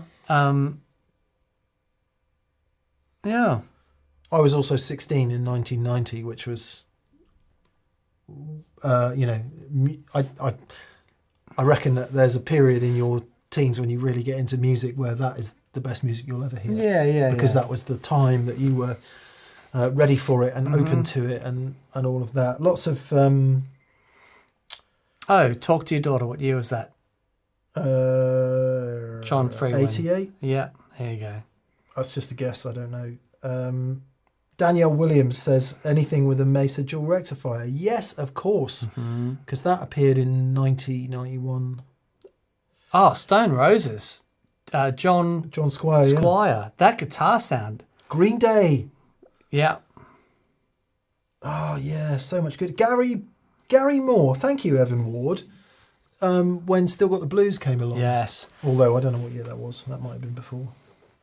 Do you remember? 1990.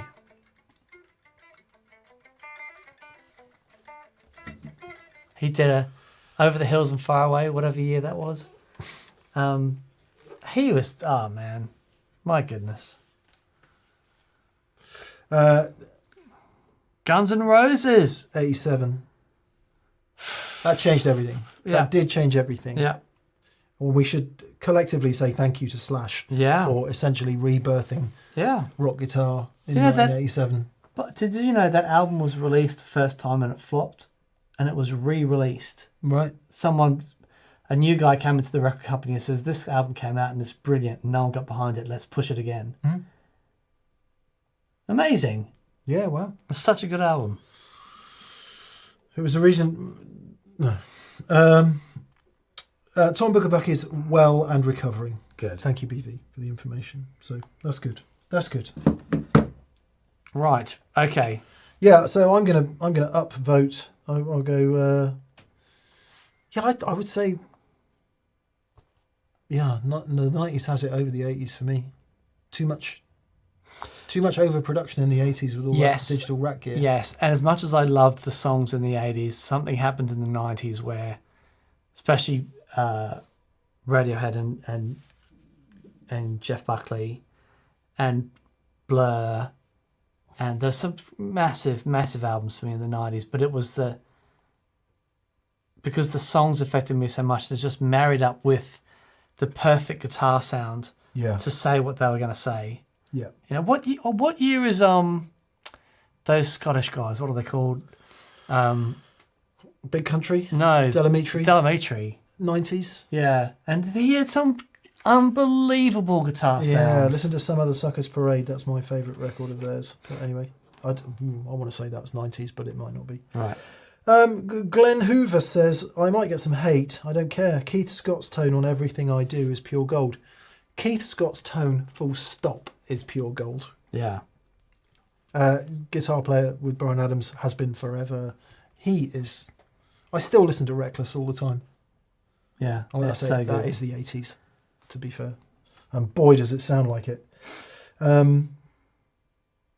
Smashing Pumpkins, yes. I remember hearing Melancholy and the Infinite Sadness for the first time, just going, what is this? Yeah, Mannix. Very cool. Mannix. Simon V. Oh, of course. So this was interesting. Seahorses. Yeah. I experienced that the other day. And when we did the interview with... Give us a clue. Mannix. James Dean Bradfield. When we did the interview with James, and James was saying, no bands cite us as their thing. There's a guy that we were with on Friday, and he's got a record deal and he's doing touring and stuff. No, this was another guy. That was. Oh yes. Sathid and what? Yeah. He was saying he absolutely adores the Mannix, and they were a major influence on him. I think Saf. Sorry, took just a brief second. Yeah. Yes. Anyway. Yeah. There we are. Thanks for the question, Dave, and absolutely correct surname for 90s rock music. Mm-hmm. Yeah. Foo Fighters' first two albums, says Matt Void of Sound. Very good. Very good. Case closed, my lad. Yep. Case closed, my lad. And then, and then Slipknot came along after Korn and all that. Slipknot hits in a very special way. I thought Korn was good. It was, that sort of 90s marriage of sort of the hip hop and the rock, and it got very heavy. But when I heard Slipknot,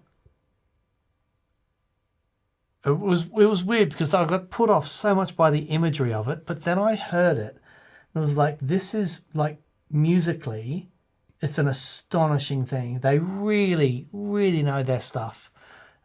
And boy, could they play. Oh, Yeah, just epic. Unbelievable. Epically. Unbelievable. I know, yeah, not my kind of music, but epic Yep. musicianship, production, sounds. Caius, her soul is the goal. Excellent. Was Josh Homme in Caius? Was that what he was doing, stoner rock before Queens of the Stone Age? Oliver Hutton says White Stripes. Shed 7. God, yeah, come on. It's all good. This is gold. This 90s is solid wins. gold. 90s wins. All right. Write down some playlists. Write down your top 10 playlists for 90s guitar sounds. This is great. Brandon Whiteley. Brandon, thank you for your generosity, and thank you everyone for your generosity in Super Chats. Brandon says, I took inspiration from your Wet Dry and tried to do something for small stages.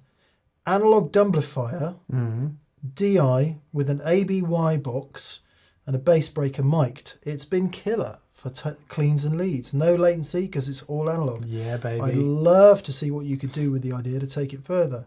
Okay. That's very cool, mate. Very, very cool. How do you... Do what you do to me. How do you get the Oh, the Dumblifier is a DI. Yes. Right. Yes. Oh, that is interesting. So where do you... I want to know where you put your effects. Where do your effects go? Do they go down both sides or... Yes, interesting. Super interesting. Super interesting. Maybe, Brandon, if you could expand a little bit on what the signal chain is, we could have a look at that. That does sound good. Yep. Tool. Tool, of course. Yep. Someone had said Silverchair, Neon Ballroom. Yes. In Australia. Because they were kids when that single broke. And in a very jealous way, we used to call them Nirvana in pajamas. But Daniel Johns is an extremely talented dude and writes some great songs, and they were a great band. Frankie Holt says most of those MTV Unplugged albums reinvigorated acoustic guitar as well. Yeah, that was a 90s thing. Do you know who the first band to do that was? XTC. Wow. XTC, they asked XTC to play live, and they were like, no, we'll do some acoustic things. And they're like, what, really? And that turned into Really? all the unplugged stuff. Wow. Yeah, it's very cool. One of the best unplugged ones I ever saw was The Cure. Yeah, they were in the first. My They were in the word. first main series, which was 89. Right. I don't know when Clapton did his, Oh, yes, of course. but I do know that Chris Martin said that basically saved Martin. Yeah, wow. 1992. Yeah, but Pearl Jam was great unplugged. Nirvana was fantastic Amazing. unplugged. That was amazing. So good. Yep. Can you tell? Mine and Dan's era. Anyway, yeah, let us know, Brandon. Be good to get into that a bit more. Adam Dobbs, he says, I've got new amps. Yay! An Echo Park Vibramatic 23 and an AC30 with Anaco Blues that I picked up on a trade. Epic sounds, kind of Tweed Deluxe killer. I've discovered I like 50s wiring on neck and modern on bridge. Have you ever tried this? Oh, that's interesting. Wow. Yeah, I don't know about that. But if it works, it works. Echo Park Vibramatic 23. No, literally never heard of that. That sounds super interesting. Speaking of an Echomatic Vibra Plugged 23, did you see that Magnatone has come out with a couple of new things? Have they? Be nice to get something. I would very much like to have something. Oh, like that this. looks super vibey. Oh, wow. Yeah. Oh, that's lovely. Well played, mate. Here you go. Here's the Vibramatic, which you can't really see because it's not, the camera isn't close enough. I'm going to buy a 200mm lens when there's some more coffers in the bank. Fun Dodgers. So it's a across bit the closer. universe. That was from Rock and Roll Vintage Guitars in Chicago, to credit them for their image. Thank you. Nice one, Adam. Hope you enjoy it. Yeah. This is interesting. So Simon VRDJ says, RIP MTV. Do you remember that impact that MTV had? And there was another in Australia, it was called Rage. And they just played music videos like 24/7. And you'd be watching it and it'd be 4 o'clock in the morning. You'd be tired, but you wanted to see what was going to come on next. It was the doom scrolling of the day. Yeah. But it was fabulous. And now, correct me if I'm wrong, but it doesn't exist anymore. Well, Simon says RIP MTV, so maybe it doesn't. But then it started being like Cribs and stuff, which is all good. And then they put series of things on. It's like, no, please just play music videos. Yeah, that's... But surely someone sees that and go, we've drifted. Can we... It obviously wasn't compelling enough. Yeah, well, that just makes me sad. Yeah. And there was another one, wasn't there, that was a sort of rival to it. Right. They used to just be on. Mm. Well, in my friend's house, because we didn't have cable TV, but in my friend's house, they were just on. All the time. Yeah. When I was... The first band I was in, every weekend I'd be staying at the drummer's house. And it was just on 24/7. Because of course it was going to be on 24/7 because you're in a band and that's what you did, listen to music. Well, interesting question. Would Nirvana have been Nirvana without MTV? Look, Michael Jackson, his Billie Jean. VH1, thanks Johnny T. VH1. You know, that Billie Jean. Yes, but the Billie Jean, that was the first film clip from a black artist ever played on MTV was Billie Jean. Really? And it just went, and it set up everything for that whole period of Michael just being amazing. Yeah, and then Thriller and all that stuff. Yeah, amazing. BV says social media killed MTV. Yeah. And a lot of TV, I guess. Or that kind of TV. Okay. Good. All right. Simon V, he says, final question from me. Thank you, Simon, for your generosity, mate. He says, Sweetwater did an ultimate pedal board. 23 pedals, I think. No switcher or a kitchen sink. Have you chaps seen the video? And TPS Hello Ladies t-shirts are coming when? Thank you. We'd probably get cancelled for doing a Hello Ladies t-shirt. Which is why we should do it. Yes. So maybe... You need 2 images of the plug. Yeah. One in both states. Hello ladies. Maybe. Goodbye ladies. The one at the front, it says hello ladies, and on the back it says goodbye ladies.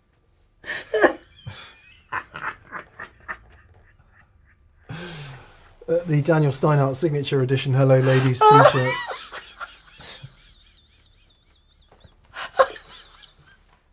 I wouldn't buy that. Oh my goodness. So it sounds controversial, Simon. To not have a switcher on a pedal board with 23 pedals is going to be full of problems, as we know. Yeah.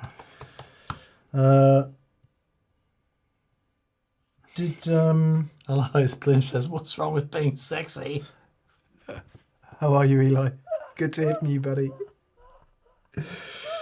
I'll watch it. Sexist. Such a fine line between clever and stupid.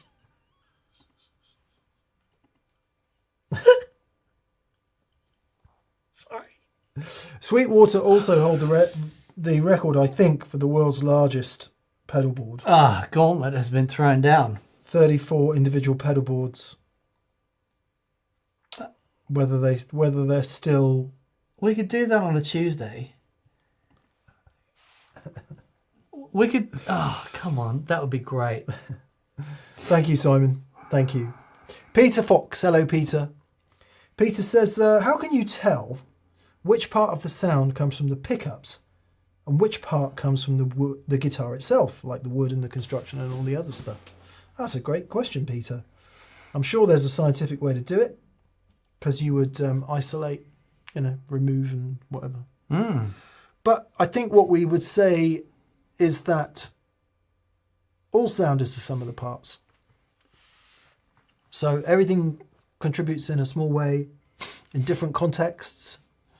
So obviously, when you're playing unplugged, the pickups aren't contributing very much at all. They might be in terms of their magnetic field relationship to the string, so they are having some impact. You took the pickups out, the guitar would sound different, both acoustically and because of that effect. When you plug it in, obviously, then the effect of the pickup sound becomes greatly magnified and the influence of everything else presumably lessens a bit. And you will doubtless be aware of various arguments to suggest that once it is plugged in, all that stuff doesn't make any difference, which is bollocks. It's just a lie. It is a lie. How much difference does it make? Can you hear the difference between alder and maple, alder and rosewood, alder and whatever? Those questions become much more nuanced. So we'd say it's a cumulative effect. And of course, a surefire way of testing is to change the pickups in your guitar. And at least that will let you know what difference changing the pickups makes. Yeah. But, yeah. Yeah, I don't know beyond that, really.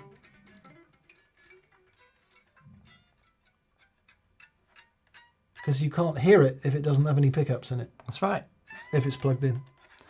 But so I I changed the pickups in my Crowster, and the bridge pickup is still so mid-range and it sounds great, but I was trying to get a fatter bridge tone. It's like, no, this guitar has just got so much mids in it. Neck pickup sounds great. It's got the Sun Bear staple neck pickup. Actually, I'll show you. Well, it's hither. I'll swap these out. There you go.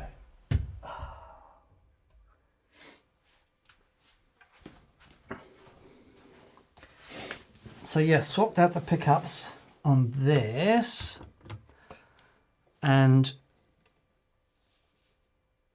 these are Sun Bear, a set from Sun Bear.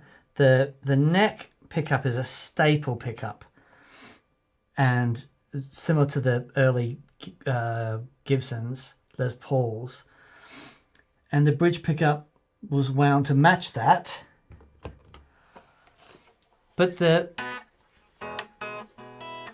it still sounds really mid-range and pokey on the bridge pickup, and every pickup I've put in this guitar has sounded like that. Yeah. I think what I'm going to do is go back to the before these pickups went in, I had a set of the what's your German mate? Gerhard Schwartz? Schwartz. Did you? Yes. Yep, there was a set of those in there. I didn't know. And I preferred the Schwartz. No. Klopmans. Klopmans. I preferred the Klopman bridge to this one, but the staple in the neck sounds incredible. Yeah. But now I'm going to change that bridge over as well, because it'd be very interesting to see what effect that has. Yeah. I'll do that before I swap these out. Yeah. Yeah, that will be interesting. Yeah. But I do love this guitar. Made of Spanish cedar at the body, which is a mahogany alike. And it's really crazy light. Yeah. Yeah. Crazy, crazy light. Very cool guitar. So loud. Kevin the Just says, Dan, it's the energy absorption profile of that body and neck system. Yeah, I think we'd agree. We'd agree.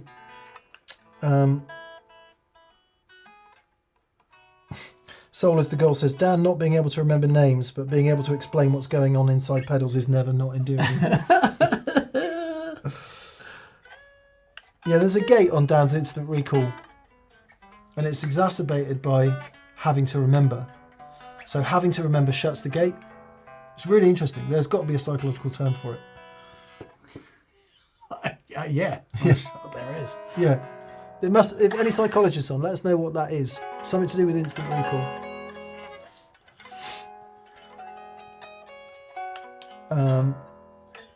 Yes. Anyway, good question, Peter. It's a massive question. It's not one that we can answer. I'm not sure it's one that anyone can answer. So what do we? Didn't Paul Reed Smith do a thing on tone woods? It's very interesting. Yeah. Everyone's talked about it and everyone has proved it in their own way. I think what happens over time is once you've played a whole bunch of different guitars and a lot they're in and swap pickups out, and you just start to get a feel for what's making the difference in a guitar and what's having less effect, and it takes a bit of time in, but and then of course then you get down the rabbit hole and you think maybe I'd have been better off playing the guitar for those 4 hours than I would have been. Dude, it's so true. It's so true. Which is the old cliche, right? Anyway, thank you for the question, Peter. Dennis Schmidker. Hey, Dennis, Hello, how are Dennis. you? He says, hi, DNM. I have a wonderful clean sound through my Friedman Runt 20 using a Boss RV6 in the effects loop, a small clone, and an MXR Dyna Comp Deluxe. A 2021 Fender American Ultra, both neck and bridge on. Well, that sounds fantastic, mate. There's no question there, but He's flexing. That was a flex. yeah, I mean, why wouldn't that sound Yeah, good? be amazing. Why Be wouldn't amazing. that sound good? I think there's people come to that pedal show, experience days and things like that, and we get asked it a lot. They're like, is all that going in the front of the amp? Is none of that in the effects loop? We're like, no, not in these amps. But carefully designed, and Friedman is certainly towards the very top of that heap. Yes, exactly that. You know, if the amp is breaking up even just slightly, having the reverb in the loop can be a very, very good thing. Yeah. We got name checked the other day by Greg Koch, and he said, someone was asking him about what does he use stuff in the loop. He says, you know what, I went to the accent. He says, I was watching that pedal show. They did a show called Does the Amp Matter If It's Set Clean? And he's like, and by jingle, it does, you know, and it's so funny. But yeah, the thing is, when you start to push the amplifier, you can have all the amps set up clean, they sound the same, but when you start to push it, the amp is going to react the way that the amp reacts. And it's always a symbiotic relationship, always. It's never just the sound of the pedal, it's never just the sound of the amp, they work together. And especially when you push it, then all of the different components of the amplifier start to work together, and yeah, it's very, very cool. Yeah. I've been trying. I always try and think of analogies for those sorts of questions. And it's like cooking, right? So when you combine certain flavors, you can certainly tell that there's sorrel in that, or there's basil, or there's whatever. But combined with the other flavor, it creates a new experience. And you certainly can pick out the individual ingredients. If they're in a pie. But when they come together, they make this nice new whole thing. And actually some things can really bring out the other flavors. So adding seasoning can bring out other flavors that are within. And Yes. I just think it's the same with But guitar. that's what salt does. doesn't Guitars it? and amps. Salt's good for bringing out other flavors as it well. can be, not yeah. just- Yeah. It can be. So that's what it is. Somebody wants to know, and I'll tell you who wants to know. Evan Ward wants to know, is that a bolt-on or a set neck, Dan? It is set neck, and it's a beautiful. Let me show you how this neck goes on, because it's rather beautiful. It is really Look beautiful. at that! Look at that! Look at that! Amazing! Yeah. John Fruin says it's a subset of audience effects. Anything is harder when you're on the spot. And talking about Dan's instant recall, And Chris Turner says it's called cognitive overload when you have a lot of complex information your mind can't take on extra, more trivial things. I don't think it's that with Dan. I think it's something Special. Yeah. Look, I'm here for the neurospicy. I'm No, I don't. Might have something. So it could have something to do with that. It could have something to do with that, or it could be totally unrelated. it's all good. Yeah, I'm just not a judgment, Dan. I'm always interested in that in cognitive process. But it's that thing. It's like you're trying to remember. It's like and it doesn't come out, and then you're not thinking about anything, and suddenly it's there, and the recall is instant. And it's very, very interesting. I think. So over the years that we've been doing TPS, Mick and I have gotten to a point where we're very comfortable playing guitar on camera. It doesn't cause us any stress. We're just used to it. The same way that a normal conversation, you're not thinking about the ands and the ahs and all that stuff. And when we have we know people who are great guitar players but who are less used to playing on camera, and it puts them in a spot where the brain starts to think differently, and maybe That could well be cognitive overload. yeah. That's very interesting. Yeah, because obviously you use different parts of your brain to fulfill different functions. Anyway, anyone who's done A-level cognitive psychology will know that. Or better still, done it as a degree. It's so interesting. Anyway, blah, blah, blah. Eric Holker. Hello, Eric. He says, Eric Holker says, I'm playing an AC-15 Rodenberg SLOD as dirt and a Nux tape core with an exotic SP comp. I love the sound, but my co-guitarists Ibs, maybe his name is Ibs, has Helix Stomp XL, and they have a firmer core in their sound, and mine sounds unfocused.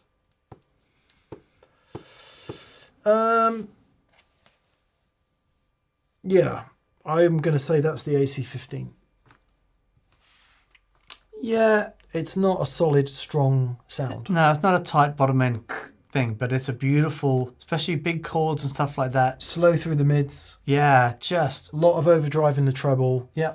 And so it is a spongy, especially if you're turning it up, a spongy sounding amp. And what you might be saying is those other guys have just got more directness. If you swap that AC-15 out for a 50 watt plexi and just set it clean, you can kick those two other guys down the road. Kick straight into touch. Yeah. They won't understand what's hit them when they hear that. Yep. And I appreciate that's a bit of an aggressive thing to say, but it is true. Yep. So you just need a more powerful amp that's a bit more... Yeah. Which the AC-15 definitely isn't. Yes. It's a lovely sounding amp. It's a beautiful amplifier, and turned up it sounds great, but turned up it does what a turned up AC-15 does. Yeah. It's lots of harmonics. It's all the sizzle in all the right places, but it's not going to be tight or focused, and it's not going to thump. He says, maybe I should use my Sovtek MiG-50 and Marshall 4x10 instead. Do that. Do that. I think you'll be surprised at the difference. I've got it right here, the MiG-50, the old Sovtek, and it is such a great amplifier. Yeah, do that.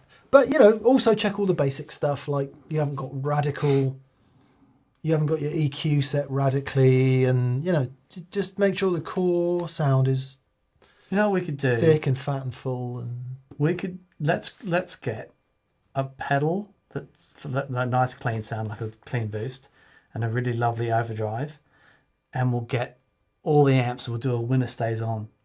Nice. That's great. Yeah, that'd be like really it. fun. Winner stays on. Yeah. Yeah, like it. Okay. Also, finally, Eric, I don't know how much gain you're running in your SLOD. It's very tempting, very, very tempting, especially at low volumes, to run very high gain. Just for shits and giggles, in the pedal, turn the gain down a bit and the overdrive up. Yes. And just see how you get on with that. Yep. Now, you might already be doing that, and my apologies if you are already doing it, but just try it. Let the guitar punch through the overdrive pedal rather than get squashed by it. Yes. Yeah. It's a brave thing to do. If you as I say, you might be doing it already, and if you are, my apologies. But if you've, or anybody, if you've never tried that, just ease the gain back, ease the volume up, and let the guitar punch. It's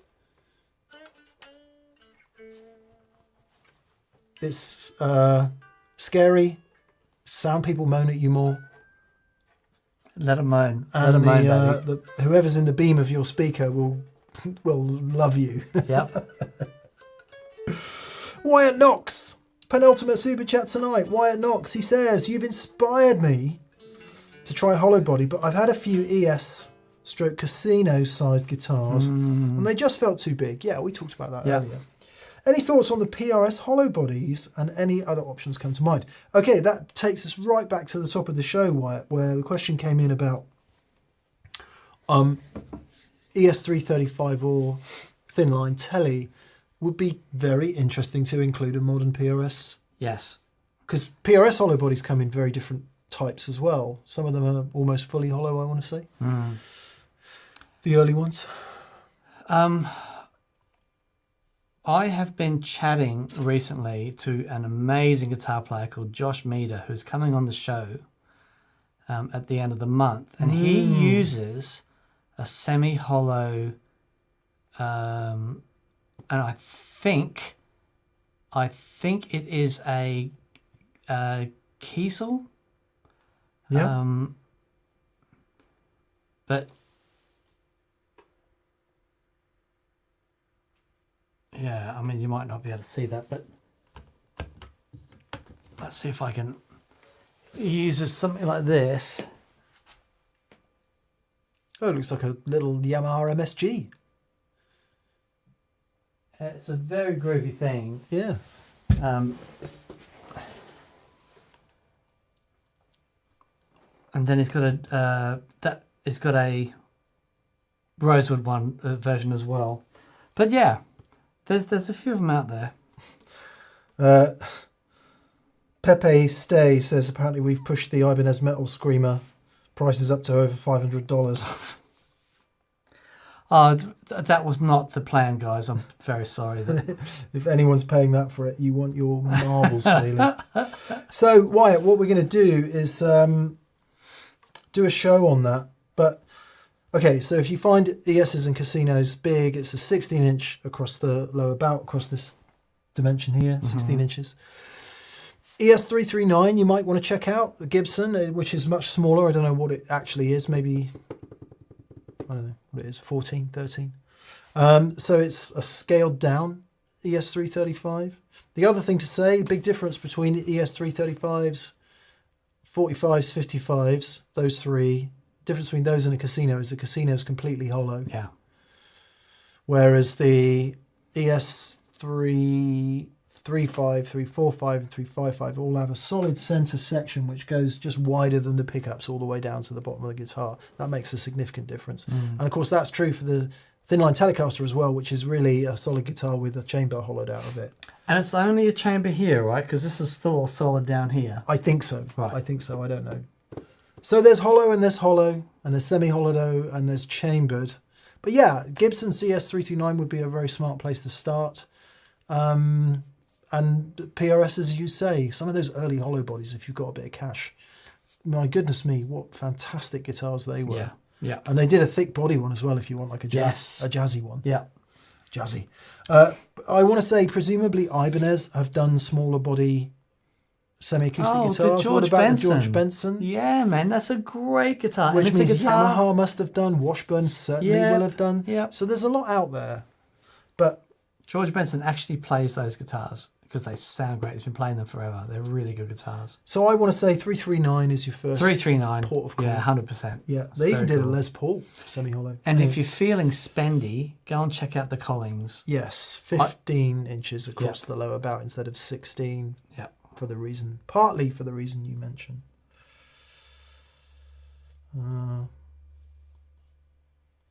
Yeah. Great. Great. Nice.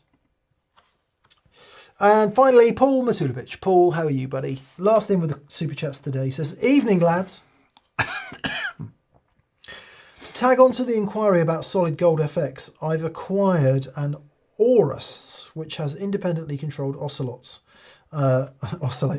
Although I fear it may ruffle your sensibilities, they must be manipulated. Very good. Aorus, Solid Gold FX Aorus. Yeah, well, that's great. Solid Gold, who they do the diamond stuff now as well.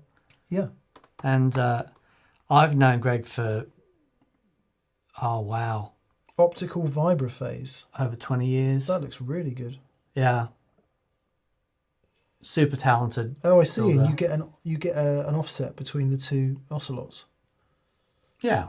There's the same on the Red Wing. Yeah. You've got two separate oscillators, and you can tailor the difference between Yes. them. Oh, not that tape. There you go. That's the Solid Gold FX Aurus. Aurras.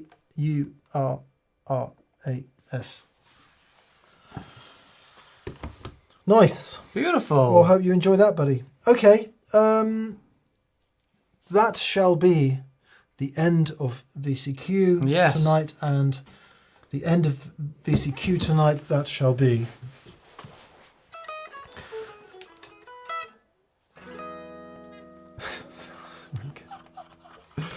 We call on Brother Dan to play us out as we think about our sins and misdemeanors this week. As we push down the temptations of buying gear and coveting our neighbour's pedal stash. Go ye into the week with joy and love in your heart, and bring tone to everything you do. This is nice. I'm just making this shit up. See you Friday. Friday's show is about a bunch of pedals on a board. Imagine that from that pedal show. And then the following week is the much lauded audience show. And we're filming tomorrow. We don't know what we're doing yet. When it stays on. When it stays on's nice. We'll do that in the afternoon. Yeah. Do something achievable in the morning. And there'll be meat feast tonight. A small amount of meat. Actually, not a huge amount of meat tonight. Be well, y'all. Thanks for being with us on VCQ. We greatly appreciate you being here among us and us among you. Be well.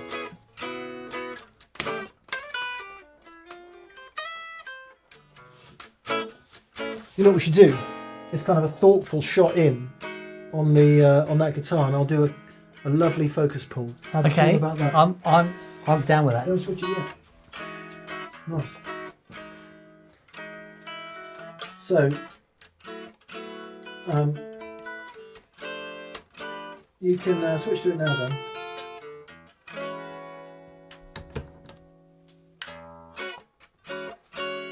And then what I want you to do is play a very pensive chord at the end and let it sustain. Okay. This is great. Pensive. Yeah.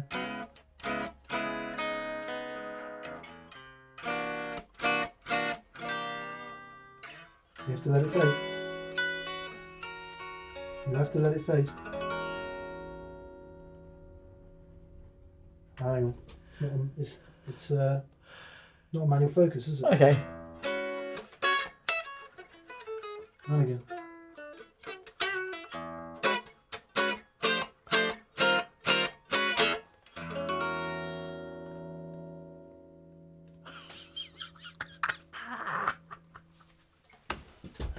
Very good. Very good.